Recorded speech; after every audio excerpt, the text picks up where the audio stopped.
kereta korang rosak, lagi-lagi perempuan, kalau korang tak boleh nak tolak kereta sendiri dan tak ada orang nak tolong, korang tarik seat belt ni sampai habis. Korang tutup pintu ni macam ni, sarung je seat belt ni, okay? Lepas tu make sure korang dah free korang punya handbrake dan gear letak dekat end. So korang boleh tarik je kereta korang ni pakai seat belt ni. Dah tak payah dah nak satu tangan nak tolak, satu tangan nak control steering. Korang boleh nampak, jalan je, seat belt ni senang. Lepas tu sebelah korang control je lah steering korang macam ni.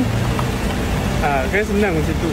Lepas tu seat belt ni korang boleh tarik je sampai paling hujung macam ni. Ni dah paling hujung Kalau ada kesal-kesal lumpur ke apa ke dekat seat belt paling hujung ni kan, tu maknanya kereta tu dah tenggelam banjir. Cara ni korang boleh gunakan kalau korang nak beli kereta second. Dekat seat belt ni juga ada production date. Korang boleh tengok production date dekat seat belt tu. Lepas tu korang tengok pula production date dekat tepi bawah pintu kereta yang korang nak beli tu. Sama tak tarikh production dekat seat belt dengan yang dekat bawah dekat pintu kereta tu? Kalau tak sama, maknanya kereta tu mungkin pernah accident sebelum ni. Last kali kalau korang ada situasi kecemasan yang betul-betul korang terperangkap, contoh macam kereta korang jatuh dalam air kan, dan korang tak boleh buka pintu kan, pecahkan tingkap ni pakai seat belt buckle besi ni. Korang boleh ketuk dekat tingkap korang ni sampai pecah, lepas tu korang keluar lah. Dengan cara ni mungkin boleh selamatkan nyawa korang. Tak pun korang beli je lah Pana Giant aku ni, spare dalam kereta. Kalau terjadinya situasi macam itu, korang hempuk sekali je, confirm pecah.